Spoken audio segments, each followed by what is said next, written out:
Marcus "Mack" Daly ruled Birmingham's underworld with ruthless precision, until one night he vanished without a trace. Suddenly, his trusted lieutenants were thrust into a deadly battle for control, igniting a brutal turf war that tore the city apart. But as violence exploded on the streets, a darker secret began to surface, one that would challenge everything the police thought they knew about Mack's disappearance and the true power behind Birmingham's criminal empire.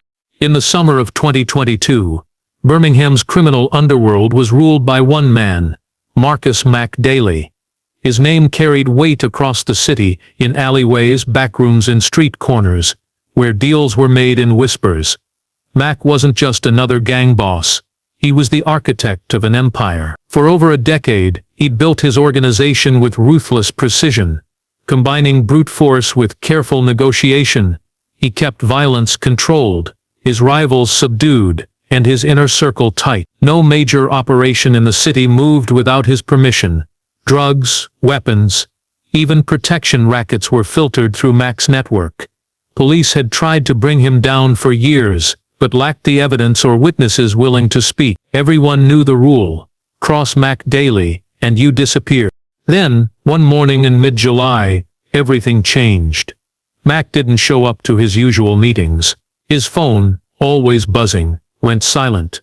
His house in Edgbaston was untouched, front gate locked, car parked, lights off.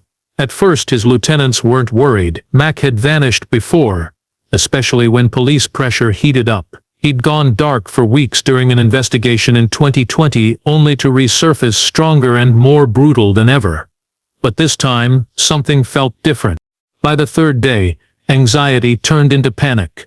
His trusted driver had no idea where he was. None of his safe houses had been used. His banking activity stopped completely, not a single withdrawal or transfer. A citywide search began, but not by police, by his own men. They tore through neighborhoods looking for clues, questioning anyone who might have seen him. Still, nothing surfaced. No body, no blood, no signs of a struggle. It was like he had evaporated. Behind closed doors, his lieutenants began pointing fingers. Whispers of betrayal spread quickly. Some believed a rival gang had finally got to him. Others suspected one of his own inner circle had staged a coup.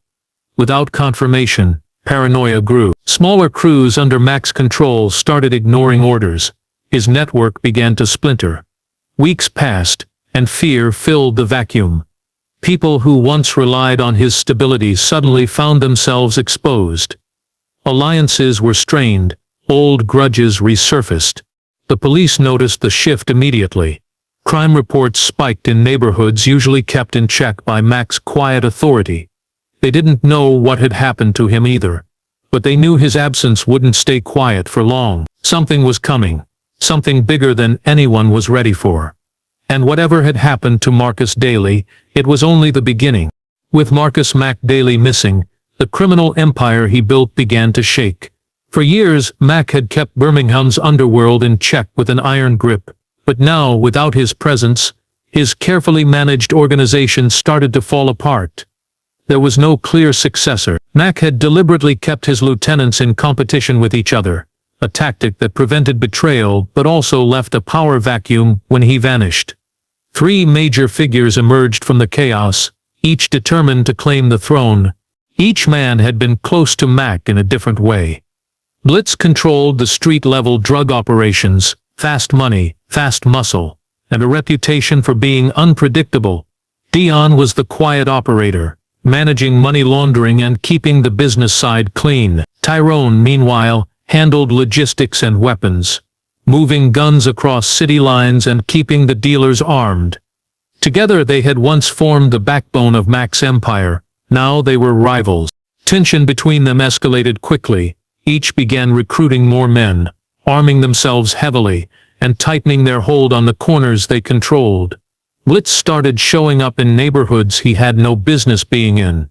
Dion cut off access to laundering routes he once shared. Tyrone, sensing the shift, quietly took over a warehouse Mack had kept hidden in Smethwick. None of them trusted each other, and none were willing to back down. While they scrambled for power, outsiders circled. The Hilltop Syndicate, A crew from Birmingham's northern estates had long watched Mack's territory with envy. They'd been kept at bay for years through fear and well-paid truces, but with Mack gone, they moved in fast, flooding streets with cheap product and pressuring dealers to switch sides.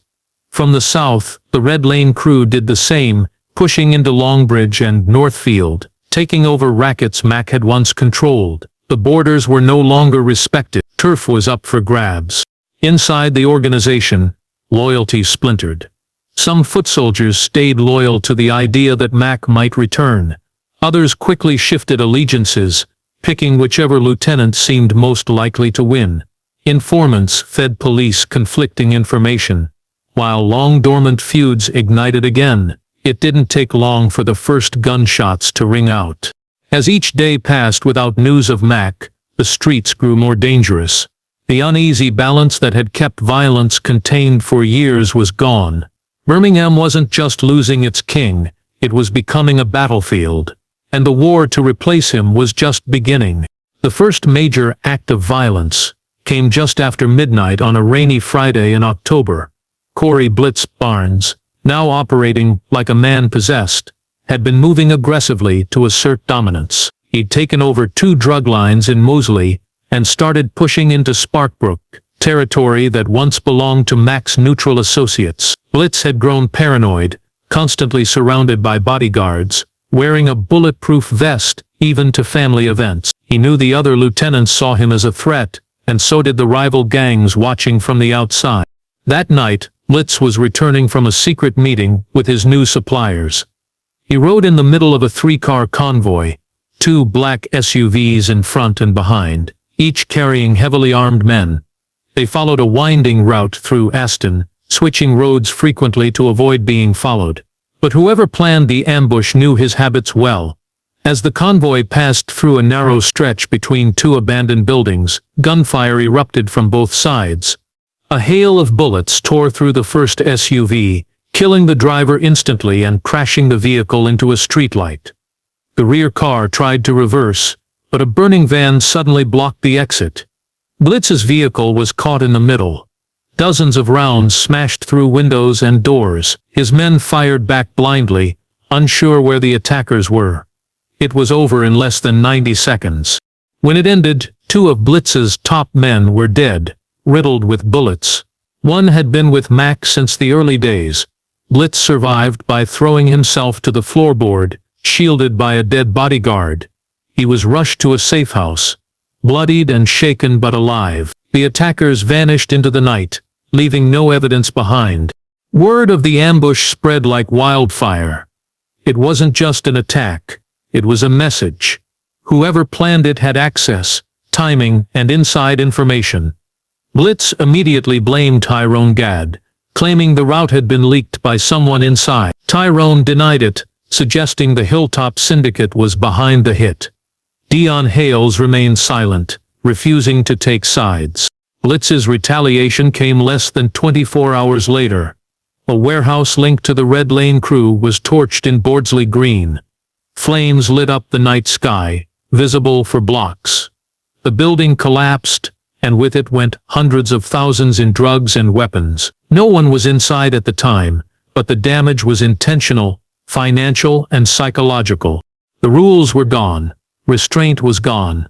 The turf war had truly begun, and no one was safe anymore. In the weeks following the ambush and arson attack, Birmingham descended into chaos. The city's criminal underworld, once tightly controlled under Mack Daly's rule, had become a battlefield. Violence spread across neighborhoods like wildfire, reaching places that had never seen open conflict before. Every corner seemed to carry tension, every streetlight cast a shadow of fear. Daylight shootings became routine.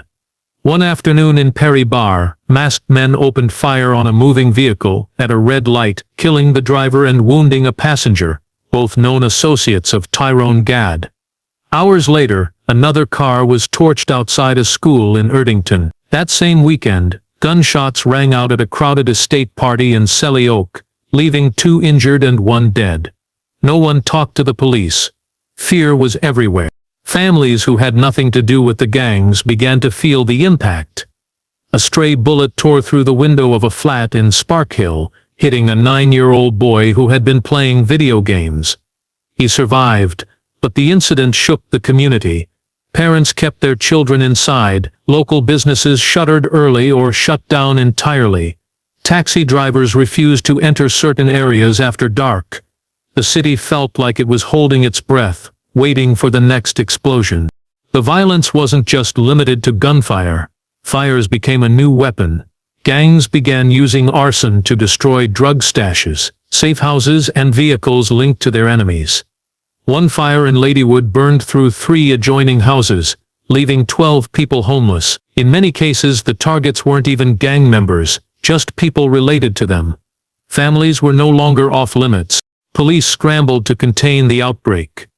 A special task force was set up, pulling detectives from robbery, homicide, and narcotics units. Surveillance operations increased. Armed patrols were deployed in hot zones, but the gangs were always one step ahead, using burner phones, fake plates, and teenage runners with no criminal records. Witnesses refused to testify. CCTV cameras were shot out or spray-painted before attack. The 3 remaining lieutenants, Blitz, Tyrone, and Dion, became more isolated. None of them trusted their own crews anymore. Each believed the others were plotting against them. Meetings were rare, and when they happened, they were brief, tense, and heavily guarded. Communications were limited to encrypted texts and messages passed through intermediaries. What had started as a power struggle was now a full-blown street war, the kind Mack had always avoided. And while the city burned, one question remained unanswered. Where was Mack Daly? And had he seen this coming all along? Just when it seemed like the violence couldn't get worse, a new twist emerged, one that changed the entire direction of the investigation. A man known only as Reese, a mid-level enforcer who had quietly slipped away from the gang scene months earlier, reached out to authorities through a third party. He claimed to have information not just about the turf war, but about Mack Daly's mysterious disappearance. Detectives, desperate for a lead, arranged a secret meeting in a secure location. What Reese told them stunned everyone in the room. According to him, Mack hadn't been taken out by rivals or disappeared to escape law enforcement. He'd been betrayed from within. Reese claimed that Mack's disappearance was part of a setup, a carefully planned move to remove him from power. The most shocking part was who he accused. One of Mack's own lieutenants. The man he named wasn't an outsider or a distant connection. He was someone from the inner circle, someone Mack had trusted with everything. Reese described secret meetings held late at night, coded phone calls, and sudden shifts in power within the organization. He claimed the betrayal had been months in the making, and that Mack had started to suspect something was wrong just before he vanished. But before he could act, he disappeared. Reese didn't know if Mack was dead or being held somewhere, but he was certain it hadn't been an accident. Detectives immediately began to build a case. Reese agreed to go into protective custody and hand over text messages, meeting locations, and names. But within 3 days he was dead. His body was pulled from a canal in Digbeth, hands bound with wire, throat cut cleanly, no sign of a struggle. The message was clear: someone had found out he was talking. News of his death sent a wave of panic through the police task force. They hadn't told anyone outside a tightly controlled group. There was a leak, and the gangs were watching closely. The case, which had seemed on the edge of a breakthrough, suddenly stalled. With Reese gone, most of his evidence was ruled inadmissible or too vague to act on, and the lieutenant he had accused?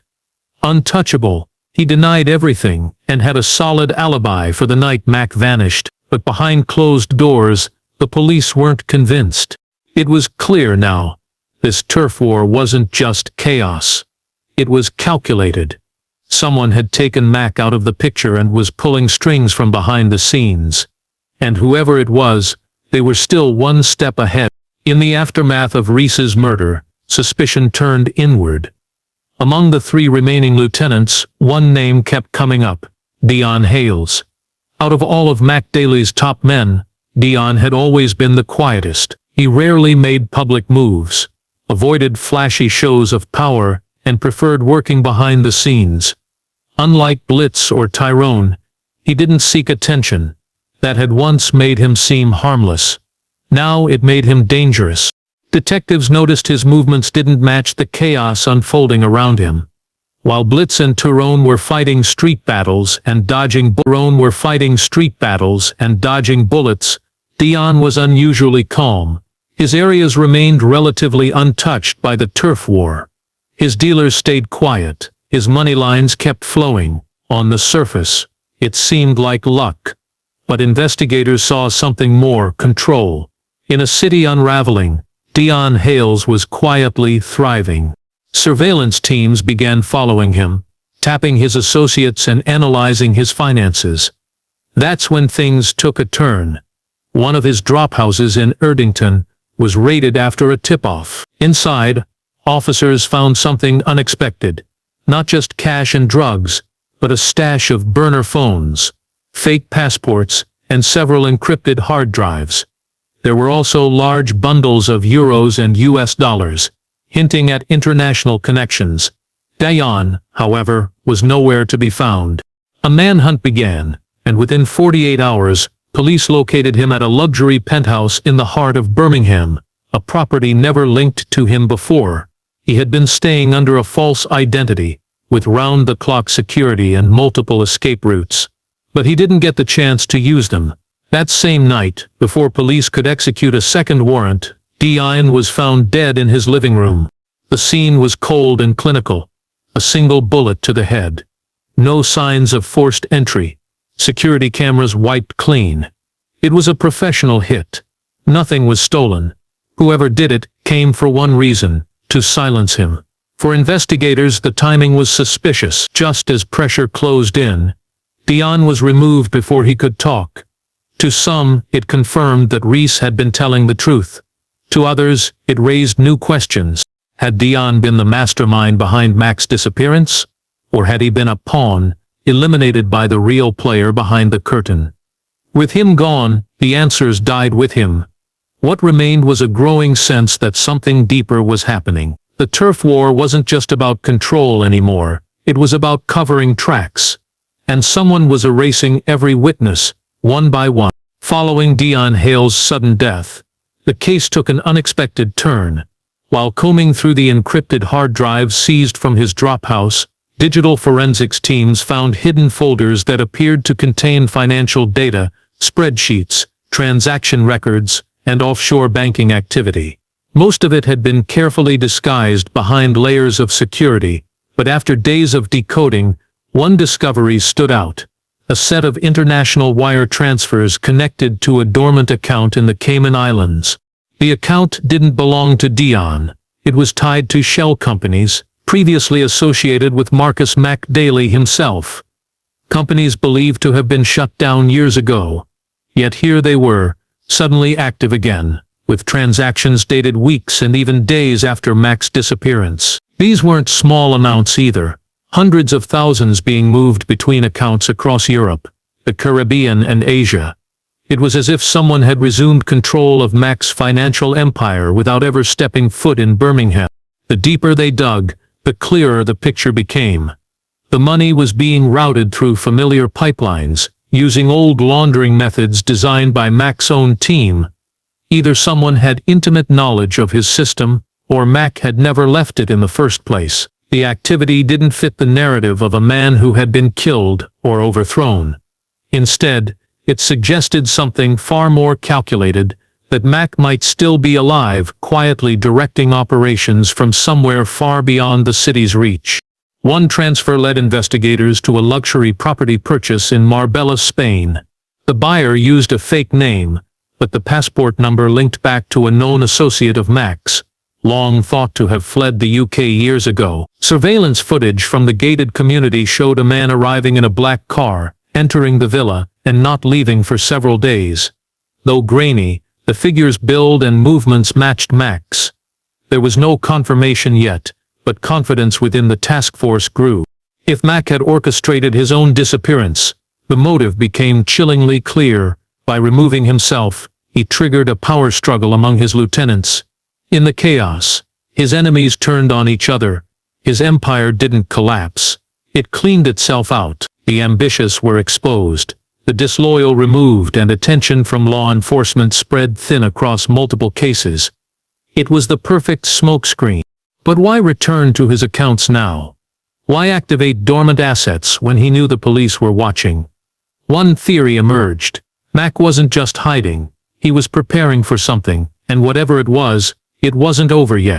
As the investigation into Mack Daly's possible survival deepened, detectives began to notice unusual activity in Birmingham's local politics and law enforcement circles. Several officers involved in the task force reported being followed or threatened anonymously, while confidential files related to the case mysteriously disappeared from the department's secure servers.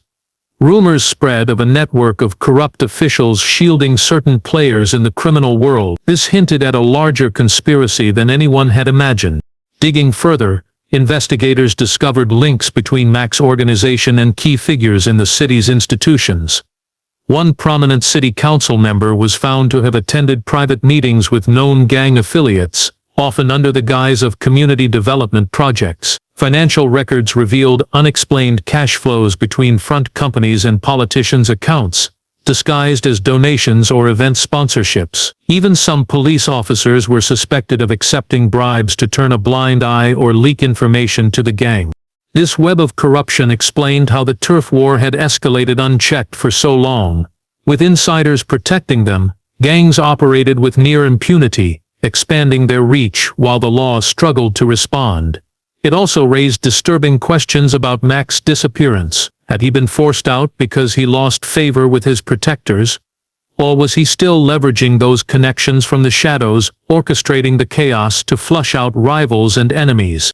As the task force followed the money, surveillance caught meetings in discreet locations, parking garages, quiet pubs, even charity events, where criminals and officials exchanged envelopes and whispered negotiations. The lines between law enforcement and crime blurred, making it nearly impossible to trust anyone. Whistleblowers within the police reported feeling isolated and threatened, reluctant to come forward.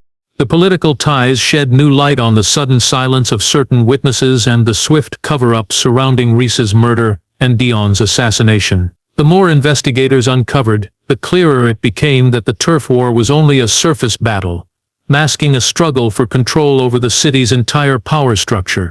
With pressure mounting, the task force faced growing resistance from within.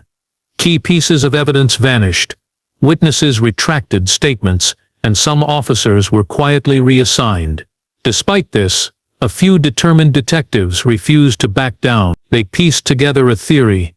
Mack Daly's disappearance was not a defeat, but a strategic retreat, supported by corrupt allies high above the streets, designed to protect his interests and dismantle enemies from inside the system. The discovery of this conspiracy sent shockwaves through the department. The turf war was no longer just a fight between gangs. It was a battle for the soul of Birmingham itself. As the tangled web of corruption and violence unraveled, the task force faced its most dangerous challenge yet. With powerful players deeply embedded in city institutions, every step forward was met with resistance, intimidation, or outright sabotage. Detectives found themselves walking a tightrope between seeking justice and protecting their own safety. The realization that Mack Daly might still be alive and working with corrupt officials sent shockwaves through the investigation. It meant that the turf war wasn't a simple power grab, but part of a broader, more sinister plan. The city's crime boss had disappeared in plain sight, manipulating events while the streets burned. The violence wasn't random, it was calculated chaos designed to eliminate threats, weaken rivals, and solidify his influence from behind the scenes. With this knowledge, the task force shifted tactics. Instead of only focusing on street-level crime, they began targeting the political and institutional corruption enabling the gangs. Undercover officers infiltrated meetings between gang members and city officials. Wiretaps captured conversations hinting at bribery, cover-ups, and coordinated moves to undermine law enforcement efforts. Slowly, pieces of the puzzle started to fall into place. At the same time, tensions on the streets reached a breaking point. The rival factions, unaware of the hidden puppet master, fought harder and more violently than ever. Daytime shootings became more brazen. Innocent bystanders were caught in the crossfire. Public outrage grew, and community leaders demanded action. The city was on edge. In a bold move, the police launched simultaneous raids across multiple locations, targeting known associates of the three lieutenants and corrupt officials identified in the investigation. The raids netted large caches of weapons, drugs and cash, but Mack Daly remained elusive. There was no sign of him, only whispers that he had slipped away yet again. The raids also uncovered evidence suggesting that Mack had been orchestrating the violence from abroad, using encrypted communications and trusted couriers to relay orders. The documents hinted at plans to expand his network internationally, linking Birmingham's criminal underworld to European and Caribbean markets. It was a criminal empire far larger than anyone had imagined. Despite the setbacks and growing dangers, the task force refused to give up. They understood that bringing down Mack Daly meant dismantling a system built on fear, corruption, and betrayal. The city's survival depended on uncovering the full truth, no matter how deep the shadows stretched. And as the pieces moved closer to revealing the mastermind, one question remained. Would justice come before the next explosion of violence? Months of relentless investigation finally brought the task force to a breakthrough that stunned even the most experienced officers. A confidential informant, who had remained hidden for years, stepped forward with crucial evidence. Recorded conversations between Mack Daly and several high-ranking officials. The recordings revealed chilling details. Mack had not only survived, but was actively directing the turf war from a safe location overseas. His disappearance had been a masterstroke, allowing him to watch as his enemies destroyed each other. More shocking was the revelation that some of the officials previously thought to be loyal to the city were complicit in maintaining his power. They had helped orchestrate the cover-ups, manipulated investigations, and even eliminated potential witnesses like Reese and Dion. The corruption went higher than anyone had imagined, entwining politicians, police officers, and business leaders in a web of silence and fear. Armed with this evidence, the police coordinated an international operation with authorities in Spain and the Caribbean. Surveillance and intelligence sharing led to simultaneous arrests in Marbella and Kingston. Mack Daly's safe house in Spain was raided, uncovering weapons, large sums of cash, and encrypted devices. But Mack himself had vanished again, leaving only traces of his presence. Back in Birmingham, the arrests of corrupt officials sent shockwaves through the community. Public trust in the city's institutions was deeply shaken, but many saw the crackdown as a turning point. With key players behind bars, the violent turf war began to subside. Blitz and Tyrone, both weakened and hunted, struggled to maintain control, and many smaller gangs disbanded or fled. The task force continued to dismantle the remaining parts of Mack's empire. New leaders emerged, promising to steer away from violence, and community programs aimed at rebuilding trust and providing alternatives to crime received increased funding. Still, the scars of the brutal war were evident. Neighborhoods damaged, families torn apart, and lives lost. The final twist came when intercepted communications suggested Mack was still alive, possibly preparing to return or rebuild his empire elsewhere. The police warned that the city's underworld was far from finished, and that vigilance was crucial. Inside, the brutal turf war that shook Birmingham ended with a city scarred but determined to heal. It was a story of power, betrayal, and survival. A reminder that in the darkest corners, the fight for control never truly ends. Mack Daly's shadow lingered, a chilling symbol of how one man's disappearance